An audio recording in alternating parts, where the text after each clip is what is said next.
میرے کریم فرماتے ہیں رب قیامت کے دن بندوں سے فرمائے گا کیا میں نے تیرے لیے کان اور آنکھیں نہیں بنائی تھی؟ کبھی اندھے سے مل کے دیکھے نا، کبھی بہرے سے بات کر کے دیکھے نا۔ رب فرمائے گا کیا میں نے تیرے لیے کان اور آنکھیں نہ بنائی تھی؟ اللہ فرمائے گا کیا میں نے تیرے لیے جانوروں کو، کھیتوں کو مسخر نہیں کیا تھا؟ ہر جانور پر تو سواری کرتا ہے، جانوروں کے گوشت کھاتا ہے، جانوروں کا دودھ پیتا ہے، کھیت کے اندر ہل چلاتا ہے، اناج ہے، پھل ہیں، سبزیاں۔ والذی خلق لکم ما فی الارض جمیعا، زمین میں جو کچھ ہے حضرت انسان کے لیے پیدا کیا۔ اللہ فرمائے گا تیرے لیے کان بنائے، آنکھیں بنائی، تیرے لیے مسخر کیا جانوروں کو، تیرے لیے مسخر کیا کھیتوں کو۔ رب کہے گا میں نے تجھے خوشحالی دی، میں نے تجھے سرداری دی۔ پھر اللہ فرمائے گا یہ بتا کیا تجھے مجھ سے ملنے کا یقین نہیں تھا؟ کیا تجھے یہ خبر نہیں تھی کہ تیری رب سے بھی ملاقات ہوگی؟ تجھے اللہ کے حضور بھی حاضر ہونا ہے، تجھے اس کا یقین نہیں تھا؟ اور حدیث پاک کا جو آخری جملہ ہے وہ ہر دل پر دستک دیتا ہے۔ حضور فرماتے رب فرمائے گا میں بھی آج تجھے اسی طرح ہی فراموش کر دوں گا جس طرح تو نے مجھے بھلا دیا تھا۔ جا، تو نے اگر مجھے بھلا دیا تھا آج میں نے بھی تجھے فراموش کیا۔ دعا کرو ہمارے ساتھ یہ سلوک نہ ہو۔ ہم تو مالک کے کرم کی امید پر ہی قبر میں جائیں گے، اس کی رحمت کی امید پر ہی میدان محشر میں کھڑے ہوں گے۔ باقی پتہ سارا ہے سردار نو کیتی ادا ادا پردہ پایا ہی تیرا پلا ہوسی۔ خبر تو ساری ہے، پتہ تو سارا ہے، علم تو سارا ہے۔ سب سے زیادہ ہم جانتے ہیں کہاں کہاں نافرمانی ہوئی۔ یاد رکھنا اس کے حضور کھڑے ہونا ہے، اللہ کے حضور جواب دینا ہے۔ اگر ظلم کیا ہے ملازم پر تو جواب پھر بھی دینا ہے، ظلم کیا ہے گاہک پر تو جواب پھر بھی دینا ہے، اگر ظلم کیا ہے پڑوسی پر تو جواب پھر بھی دینا ہے۔ فَوَرَبِّكَ لَنَسْأَلَنَّهُمْ أَجْمَعِينَ، محبوب تیرے رب کی قسم، اپنے لفظوں میں بات کروں، اللہ کہتا ہے محبوب میں نے تیرے رب دی قسم میں انہوں پوچھ لینا ہے، پوچھ لینا ہے میں نے ان سے سوال کرنا ہے۔ اما کانوا یعملون، جو یہ عمل کرتے تھے پوچھوں گا، سوال کروں گا۔ میرے نبی پاک صلی اللہ تعالی علیہ وسلم کے غلاموں، اگر ظلم کیا ہے بیوی پر حساب پھر بھی دینا ہے، اگر وراثت کی تقسیم پر زیادتی کی ہے بہن بھائیوں سے حساب پھر بھی دینا ہے، اگر تربیت ٹھیک نہیں کی اپنے بچوں کی تو حساب پھر بھی۔ تم سربراہ تھے ایک ادارے کے، تمہارے پاس امانتیں آتی تھیں، بچے پڑھتے تھے، مجموع کے مجمع تم سے عقیدتیں رکھتے تھے، لوگ تمہیں نیک سمجھتے تھے، ہاتھ چومتے تھے، پھول پھینکتے تھے، تم نے بڑی عزتیں سمیٹی، تم نے خوشحالیاں اور سرداریاں سمیٹی۔ فَوَرَبِّكَ لَنَسْأَلَنَّهُمْ، تمہیں حساب دینا ہے۔ آج بڑے بڑے لوگ حساب کے ڈر سے کانپ گئے۔ بغداد کے شیخ عبد القادر جیلانی حرم مکہ میں سر سجدے میں رکھ کے کہنے لگے مہربانی کرنا مجھ سے حساب نہ لینا۔ خواجہ حسن بصری کہتے ہیں میں حرم میں تھا، اپنے حجرے میں تھا، کسی کے چیخنے کی آواز آئی یا اللہ معاف کر دے، یا اللہ معاف کر دے، حساب والے دن میرے اوپر نرمی کرنا۔ فرماتے میں نے کہا کوئی گناہگار آہوزاری کر رہا ہے، میں جا کے تسلی دیتا ہوں۔ اور جب میں نے جا کے چہرہ دیکھا فرماتے کلیجہ پھٹ گیا، وجود کانپ گیا، اور میں اس دعا کرنے والے کے قدموں سے لگ گیا۔ لوگوں تمہیں پتہ ہے وہ کون تھا جو دہائی دے رہا تھا کہ مالک حساب نہ لینا؟ وہ حسین کا کربلا میں تنہا بچ جانے والے صاحبزادہ امام زین العابدین تھے، وہ شیر خدا کا پوتا، فاطمہ کا جگر پارا، تعلیم امت کے لیے حرم مکہ میں اللہ کے حضور آہوزاریاں کرتا ہے۔ مالک وَلِمَنْ خَافَ مَقَامَ رَبِّهِ جنتان، اللہ کہتا ہے جو میرے سامنے کھڑے ہونے سے ڈرے گا میں 2 جنتیں دوں گا۔ امام زین العابدین حرم مکہ میں کہتے ہیں مالک حساب نہ لینا، مہربانی کرنا، پردے رکھنا۔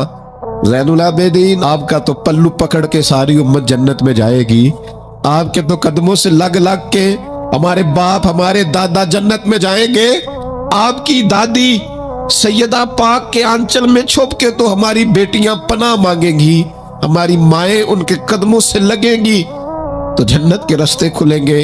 امت کو تعلیم دیتے ہیں، ڈرو نہ، اپنی زندگی سنوارو نہ، اپنے شب و روز پر توجہ کرو، بدل نہ جائے یار، اب کچھ اپنی آخرت کا تصور نہ بنائے، کچھ اپنے رب سے معافی نہ مانگے، قیامت میں حساب دینا۔ وہ کہتا ہے تمہیں سامنے، اور نبی پاک علیہ الصلوۃ والسلام کی احادیث، آثار اور ساری چیزیں سامنے رکھ کے علماء نے ایک نتیجہ نکالا ہے، فرمایا قیامت کے دن سب سے پہلا حساب علماء کا ہوگا، جنہوں نے عزتیں زیادہ سمیٹی ہے نا۔ یہاں ایک دفعہ ایک ایم پی اے صاحب آئے ٹائم لینے کے لیے، میں نے معذرت کر لی، میں نے کہا میرے پاس وقت نہیں ہے، تو مجھے کہنے لگے لوگ تو ہمارے پیچھے بھی بڑے ہیں۔ میں نے کہا آپ کو لوگ ووٹ دیتے ہیں، ہم پر لوگ جان دیتے ہیں۔ اتنی اگر سعادتیں سمیٹی ہے تو پھر سنو نا، جنہوں نے یہ دعوے کیے ہیں کہ ہم دیندار ہیں، فرمایا پہلا حساب علماء کا ہوگا، دوسرا حساب مجاہدین کا ہوگا، تیسرا مالداروں کا ہوگا، اور فرمایا یہاں تک کہ اللہ تو صبح قیامت انبیاء کرام علیہ السلام سے بھی تبلیغ کے بارے میں سوال کرے گا، ہر ایک سے سوال ہونا ہے۔ ہم اپنی اپنی تیاری کریں قیامت کے روز کے لیے، آخرت کے دن کے لیے۔ یا ایھا الذین آمنوا اتقوا اللہ ولتنظر نفس ما قدمت لغد، اے ایمان والو اللہ سے ڈرو اور ہر نفس یہ سوچے کہ میں نے آخرت کے لیے آگے کیا بھیجا ہے۔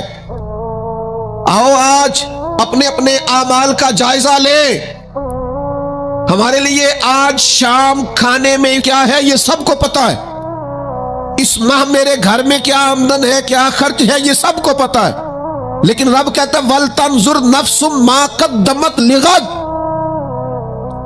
یہ بھی دیکھ تو نے اپنی قبر کے لیے آگے کیا بھیجا ہے، آخرت کے لیے آگے کیا بھیجا ہے، یہ دیکھ قیامت والے دن کے لیے تیرے پاس سرمایہ کیا ہے، وہاں جب اللہ کے حضور حاضر ہونا ہے تیرے پاس پیش کرنے کو کیا ہے۔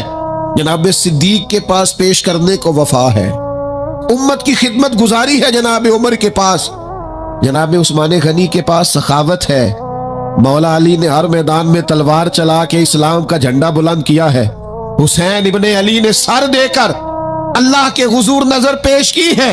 میں بھی سوچوں نا یار، آپ بھی سوچے نا، نعمتوں کی بہتات کتنی، ہماری بھری ہوئی تجوریاں، ہمارے آنگن میں کھیلتی ہماری اولادیں، ہمارے ارد گرد ہمارے دوستوں کی لائنیں، ہمارے دسترخوان پر بچھی ہوئی نعمتیں، ہمارا تندرست وجود، ہماری بولتی زبان، ہماری دیکھتی آنکھیں، ہمارے سنتے کان، ہماری سانس لیتی روح، اس سارے وجود سے ہم نے کیا اکٹھا کر کے اپنی آخرت کے لیے بھیجا ہے، صبح قیامت کے لیے ہم نے سامان کیا کیا ہے، اللہ کے حضور جب ہمیں جواب دینا ہے تو ہمارے دامن میں کیا ہے، کیا پیش کرنا ہے۔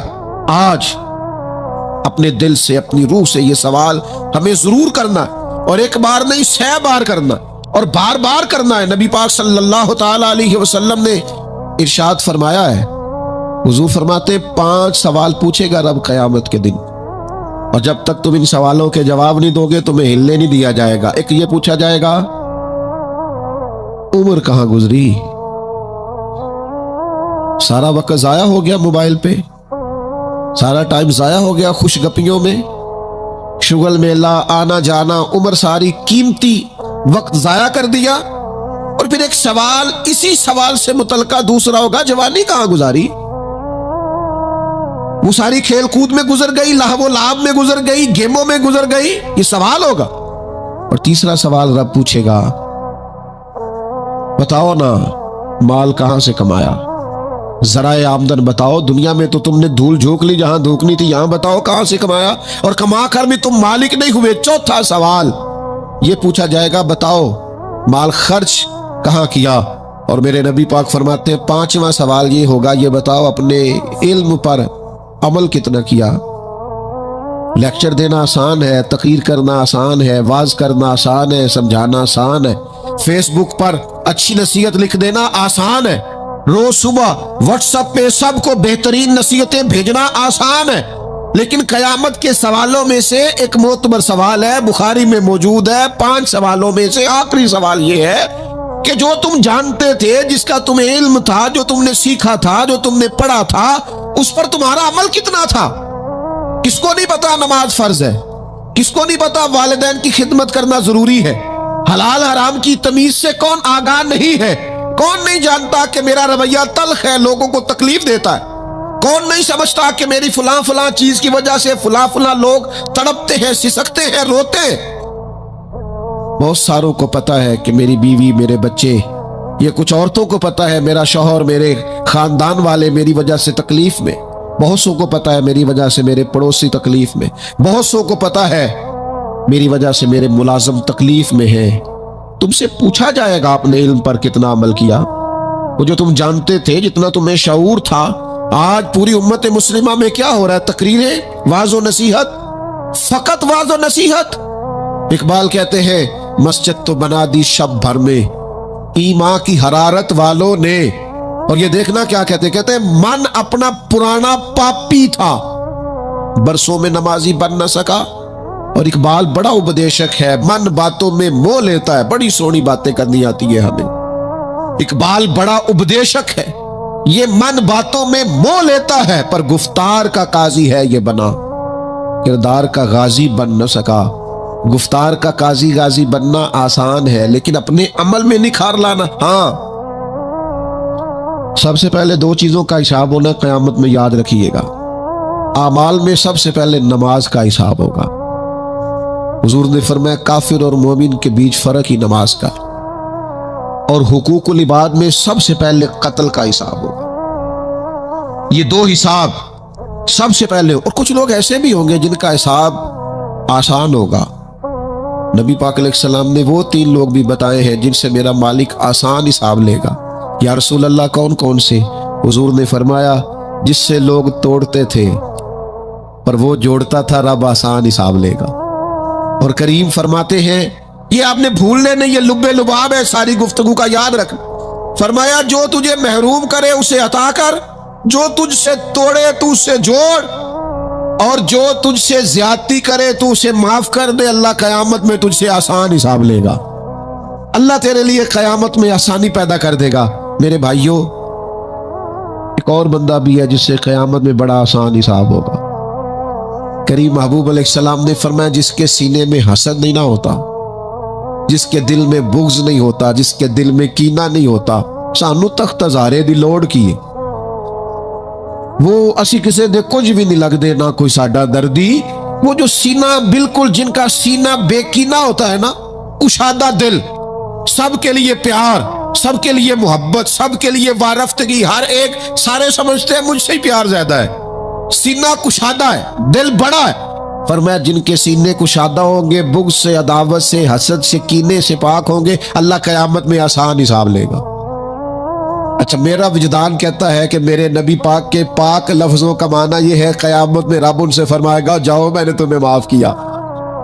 جن کے سینے صاف ہوں گے، دل صاف ہوں گے، پاک ہوں گے، تے پاک ہی مل ڈائی، بنا پاکو پاک نہیں ملدا۔ سارے وجود نو دھون دے نالوں اکو دھولا ٹکڑا دل دا، دل ہو صاف، دل ہو کشادہ، 14 طبق دلے دے اندر اسا تمبو وانگو تانے ہو۔ یہ تمبو دیکھ رہے ہو نا، چھاؤں دے رہا ہے نا، جال رہا ہے نا، درویش کہتے ہیں 14 طبق میرے دلے دے اندر، تے میں تمبو وانگو تانے ہوں، دل دریا سمندروں ڈونگے۔ یہ کون دلاں دیاں جانے ہوں، اسا کیتی ہے جان حوالے رب دے، ایسا عشق کمایا ہے مرن تو پہلو ہی مر گیا باہو، تا مطلب نو پایا ہے۔ چھوڑ دیے جائے سارے کینے۔ جب قیامت میں اللہ کے حضور حاضری کا ڈر ہو نا، تو پھر نہ بندہ بددیانت نہیں ہوتا، بے ایمان نہیں ہوتا، لاکھوں کروڑوں اربوں بھی آئیں تو کبھی بھی اس کی رال نہیں ٹپکتی، کبھی بھی اس کا دل للچاتا نہیں۔ اور اگر لوگ بددیانت ہو جائیں تے چوری کاکھ دیوی تے چوری لاکھ دیوی، پھر لوگ 1 روپیہ بھی نہیں چھوڑتے، پھر ذرا سی بات پہ بددیانت ہوتے ہیں۔ صحیح بخاری مسلم میں حدیث ہے، نبی پاک علیہ السلام فرماتے ایک شخص نے زمین بیچی، دوسرے نے خرید لی، جب وہ خریدنے والے نے اسے کھودا تو اندر سے خزانہ نکل آیا، مجھے بتاؤ خزانہ نکلے تو لوگ چھپاتے نہیں پھرتے، لوگ تہ کے اندر نہیں لے کے جاتے، وہ خزانہ نکل آیا۔ اس نے کیا کیا، وہ لے کے اس شخص کے پاس چلا گیا جس سے اس نے زمین خریدی تھی، کہنے لگا یار تیری زمین سے خزانہ نکل آیا، میں نے زمین خریدی تھی، خزانہ تو نہیں نہ خریدا تھا۔ یہ ذرا دیانت کا عروج دیکھو، تقوی کا نور دیکھو، یہ دیکھو باطن کیسے تھے لوگوں کے، اربوں کروڑوں روپیہ یہ حضور بیان فرما رہے ہیں، بخاری مسلم میں موجود ہے۔ کریم فرماتے ہیں اس شخص نے جا کے کہا بھئی میں نے زمین خریدی تھی، خزانہ نہیں خریدا تھا، لہذا یہ تیرا ہے۔ وہ بھی رب کا بندہ تھا، کہنے لگا میں نے نا زمین بیچی تھی اور جو کچھ ہے وہ سارا ہی بیچ دیا تھا، لہذا نکل آیا تو تیرا ہی ہے، میرا ہوتا تو جب میرے پاس تھی تب نکلتا، لہذا تیرا ہی ہے۔ دونوں میں بحث ہونے لگ گئی، وہ کہتا ہے تو رکھ، وہ کہتا ہے۔ آج کل کیا ہوتا ہے، وہ ذرا مہنگی ہو گئی نا، سڑک گزر گئی، کہتے ہیں مکر جاؤ، زمین ذرا مہنگی ہو گئی ہے، کو تھوڑا ریٹ اور لگ گیا، خزانہ نکل آیا۔ حضور فرماتے ہیں وہ دونوں ایک دانا کے پاس گئے اور جا کے کہا یار یہ مسئلہ بن گیا ہمارے لیے، خزانہ نکل آیا زمین سے، تو اب میں اسے کہتا ہوں تو لے واپس، چونکہ تیری زمین سے نکلا ہے، تو یہ کہتا ہے میں نے زمین بیچی تو خزانہ بھی بیچ دیا۔ وہ دانا کہنے لگا تمہاری کوئی اولاد بھی ہے؟ ایک کہنے لگا میری بیٹی ہے، دوسرا کہنے لگا میرا بیٹا ہے، کہنے لگا دونوں کی شادی کر دو اور خزانہ دونوں کو دے دو۔ اور میرے بھائی جب حضرت شیخ ابو الحسن ایک درویش تھے مصر میں، ہر روز دعا مانگتے تھے یا اللہ تاجر کی ان 2 بیویوں پہ رحم فرما، یا اللہ اس تاجر کی 2 بیویوں پہ رحم فرما۔ لوگوں نے کہا حضور یہ کیا معاملہ ہوا؟ فرمانے لگے یہاں مصر میں ایک تاجر رہتا تھا، اسے اکثر و بیشتر تجارت کی غرض سے ملک شام جانا پڑتا، تو اس نے سوچا وہاں نکاح نہ کر لوں، اس نے وہاں نکاح کر لیا، مالدار تھا، وہاں ایک بیوی رکھ لی، مکان رکھ لیا۔ اب یہ جو بیوی مصر میں تھی نا، اسے تھوڑا شک گزرا، بیوی بڑی گہری جاسوس ہوتی ہے، اسے سمجھ آ گئی کہ بدلے بدلے سے میرے محبوب نظر آتے ہیں، اسے سمجھ آ گئی کہ دھلے دھلے کپڑے آتے ہیں، وہ کیفیت ہی نہیں پہلے جو رنگ ہوتا تھا۔ ایک شخص کو پیسے دیے، کہا ذرا اس کی جاسوسی تو کر۔ شیخ فرماتے وہ ملک شام پہنچا، اس کے پیچھے پیچھے وہاں جا کے اس نے واپس آ کے خبر دی کہ تیرے شوہر نے تو نکاح کیا ہوا، لیکن اتفاق کی بات یہ کہ اس دفعہ جب یہ سفر سے آیا تو شدید بیمار تھا، بیوی حوصلے والی تھی، صبر والی تھی۔ اس نے سوچا کہ ذرا صحت اس کی ٹھیک ہوتی ہے تو پھر میں اس سے بات کروں گی کہ تم نے مجھے بتایا ہی نہیں اور نکاح کر لی جائے، لیکن اس کی طبیعت ٹھیک نہ ہوئی، وہ زیادہ بیمار ہوا حتیٰ کہ انتقال کر گیا۔ اولاد کوئی نہیں تھی، اس بیوی نے عدت گزاری اور پھر جتنی جائیداد تھی اس کا وہ حصہ جو دوسری بیوی کا بنتا تھا وہ سارا اونٹوں پہ رکھا اور مصر سے لے کر شام پہنچی اپنے بھائیوں اور عزیزوں کے ساتھ، اور اسے جا کے کہنے لگی زمانہ تو نہیں جانتا پر میں تو جانتی ہوں نا، اللہ کو جواب دینا ہے، اس کی تو بھی بیوی ہے، جتنی میں حقدار ہوں تو بھی حقدار ہے، لہذا یہ حصہ تیرا رکھ لے۔ وہ کہنے لگی میری بہن اللہ تجھے جزا دے، جس رب کو تو نے قیامت میں حساب دینا میں نے بھی اسے ہی دینا ہے۔ میرا شوہر یقیناً میرا شوہر تھا، میرا اس سے نکاح ہوا تھا، اور اس دفعہ جب وہ آیا تو شدید بیمار تھا، کہنے لگا شاید میں بچ نہ سکوں۔ وہ ایک مکان مجھے دے گیا، کچھ مجھے میرا حصہ دے گیا اور مجھے طلاق دے گیا، کہنے لگا کہ تو جہاں چاہے نکاح کر لینا، میری صحت مجھے لگتا ہے کہ اب وقت جانے کا آ گیا۔ کہنے لگی بہن چونکہ مجھے طلاق ہو گئی تھی اب میں اس میں سے حصے دار۔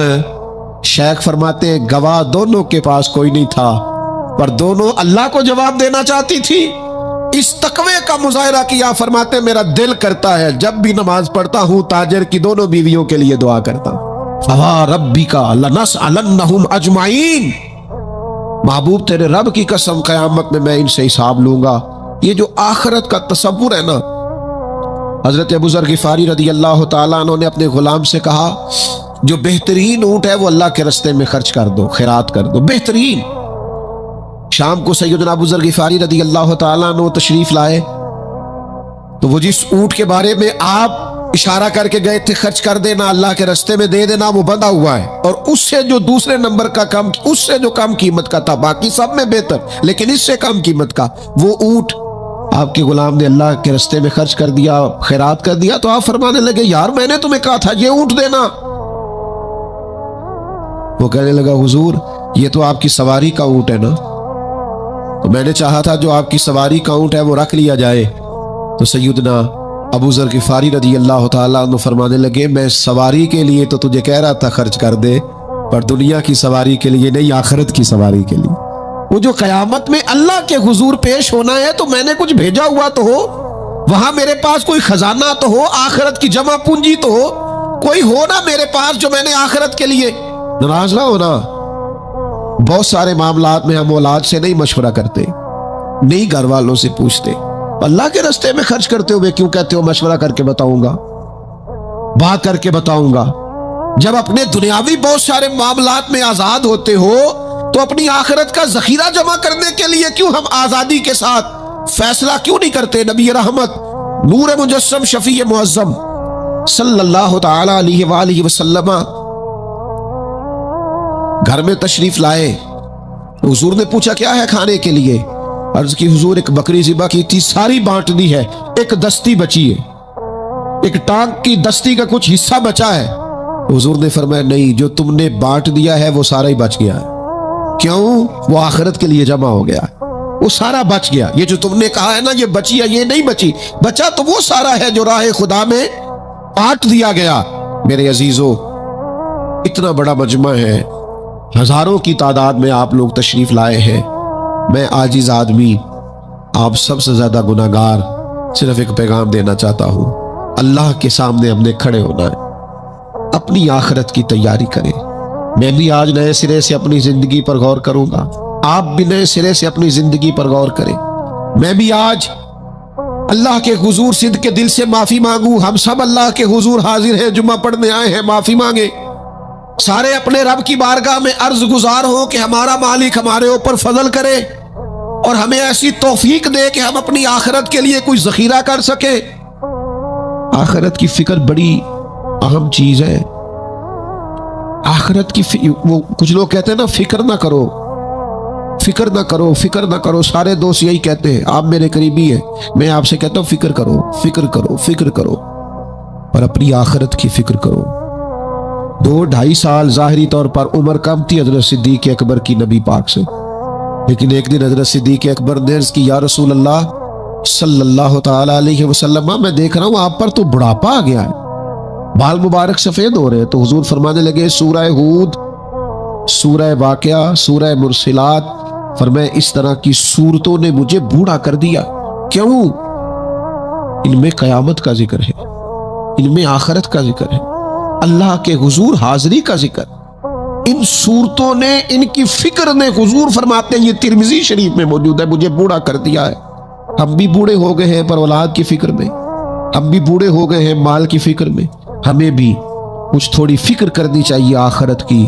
آج سے تیاری شروع کریں، ابھی سے اپنی آخرت کے لیے غور و فکر شروع کریں. ایک بات عرض کر، آخرت کی فکر ہونا تو پھر بندہ بندوں کے معاملے میں بھی محتاط ہوتا ہے، بلا وجہ الزام نہیں لگاتا، بلا وجہ بدنام نہیں کرتا. میں نے آج آپ کی خدمت میں اس جمعے میں ایک خاص اپنے دل کا درد رکھنا ہے.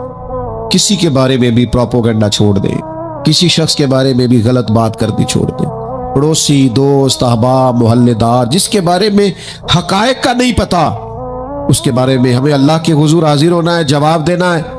کوئی بھی کسی بھی کی عزت پر ہاتھ ڈالنا چھوڑ دے.